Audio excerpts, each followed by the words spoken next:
Harusnya setiap kepala prodi punya kemerdekaan untuk menentukan gimana caranya mereka mengukur standar kelulusan capaian mereka. Jadi sekarang Bapak Ibu, kompetensi ini tidak dijabarkan secara rinci lagi. Perguruan tinggi yang dapat merumuskan kompetensi sikap dan keterampilan secara terintegrasi, dan Bapak Ibu, tugas akhir bisa berbentuk macam-macam. Bisa berbentuk prototipe, bisa berbentuk proyek, bisa berbentuk lainnya. Ya, tidak hanya skripsi, tesis atau disertasi. Bukan berarti tidak bisa tesis, disertasi, tapi keputusan ini ada di masing-masing perguruan tinggi, ya. Dan jika program ini, tapi misalnya program studi ini sudah menerapkan project based learning di dalam kurikulum mereka, prodi itu bisa opt out. Dia bisa memilih dan mengargu kepada berdebat dengan badan akreditasi untuk bilang, anak-anak saya sudah melalui berbagai macam tes kompetensi di dalam pendidikan dia selama 3-4 tahun. Saya merasa saya tidak membutuhkan tugas akhir untuk bisa membuktikannya, karena saya sudah membuktikan selama tahun-tahun ini. Ini pun bisa dilakukan.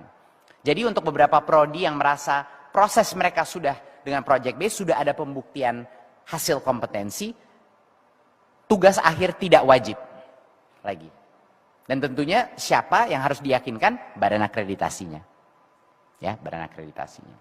Nah, dan mahasiswa untuk magister, S2, S3, ini terapan wajib itu wajib diberikan tugas akhir. Jadi buat mereka masih ya wajib tugas akhir, tapi tidak lagi wajib diterbitkan di jurnal.